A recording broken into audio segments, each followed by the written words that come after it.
جمل بها الكامل وأحياء عروسة النور تاج البدر يبرز.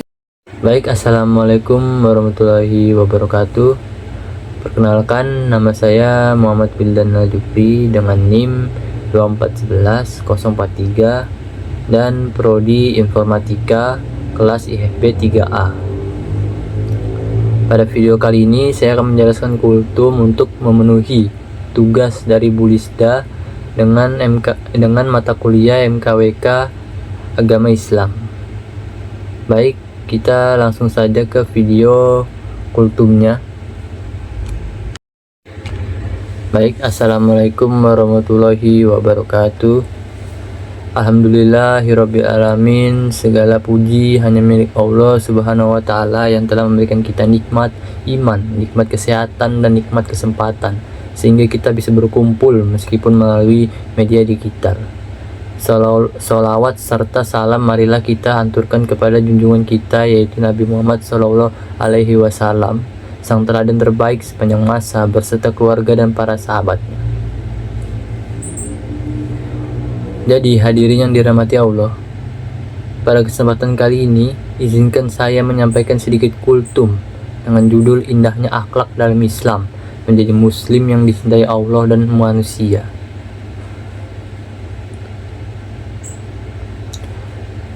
Saudaraku sekalian, dalam Al-Quran dan hadis, Islam bukan hanya mengajarkan tentang ibadah seperti sholat, puasa, zakat, dan haji. Namun Islam juga sangat menekankan akhlak. Apa itu akhlak?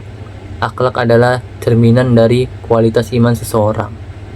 Bahkan Rasulullah Shallallahu Alaihi Wasallam pernah bersabda, "Sesungguhnya aku diutus tidak lain hanyalah untuk menyempurnakan akhlak yang mulia." Hadis riwayat Ahmad. Jadi dari hadis ini kita tahu bahwa misi utama Nabi adalah membangun akhlak manusia. Maka seorang muslim sejati bukan hanya rajin beribadah, tetapi juga memiliki perilaku yang baik kepada dirinya sendiri, kepada orang lain, bahkan kepada alam sekitarnya.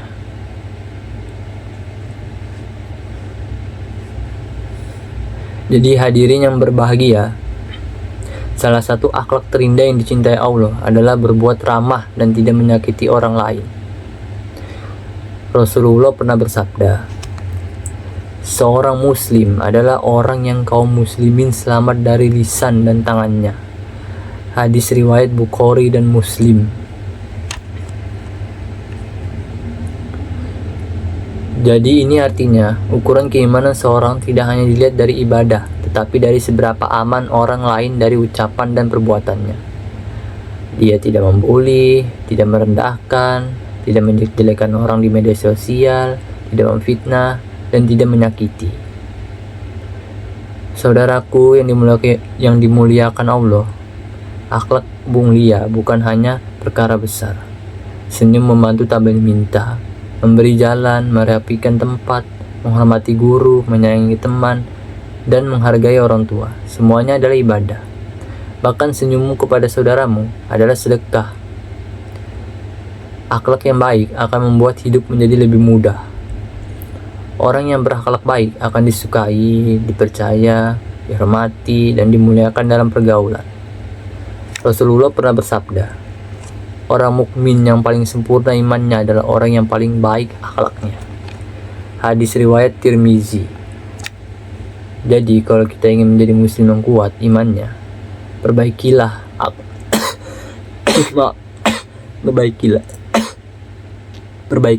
kita.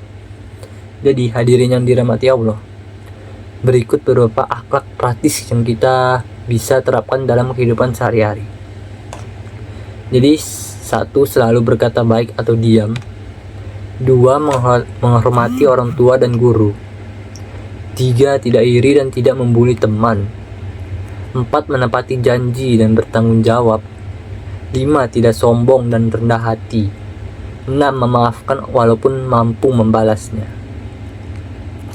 Jadi jika dilakukan secara konsisten, insya Allah akan mengangkat derajat kita di dunia dan akhirat. Teman-teman sekalian, di era sekarang banyak orang yang mengejar popularitas, kekayaan, dan pujian. Tapi Islam mengajarkan kita bahwa yang paling mulia di sisi Allah bukan yang paling kaya, bukan yang paling terkenal, tetapi yang paling baik akhlaknya dan paling bertakwa. Allah pernah berfirman dalam Quran surat Al-Hujarat ayat 13. Sesungguhnya orang yang paling mulia di antara kamu di sisi Allah adalah yang paling bertakwa di antara kamu. Dan ketakwaan itu terlihat dari akhlaknya. Jadi hadirin yang dimuliakan Allah, jika kita ingin dicintai Allah dan manusia, mulailah dari akhlak. Baik ucapan, baik sikap, baik hati. Insya Allah setiap kebaikan akan kembali kepada kita. Dan kita sudah sampai pada penutup kultum kali ini. Semoga kita semua akan menjadi hamba Allah yang berakhlak mulia, yang mampu menjaga lisan, menjaga perbuatan, menjaga hati, serta kedamaian kepada siapapun yang berada di sekitar kita. Jadi mari kita berdoa sebelum penutup ini. Allahumma ya Allah, jadikanlah kami hambamu yang berakhlak mulia. Jauhkan kami dari sifat sombong, iri, dengki, dan kebencian. Lunakanlah hati kami agar selalu melakukan kebaikan dan perbuatan kami di surga bersama orang-orang yang Kau cintai. Amin ya rabbal alamin. Baik, segitu saja kultum saya pada kali ini. Mohon maaf atas perkataan dan perbuatan saya. Wassalamualaikum warahmatullahi wabarakatuh.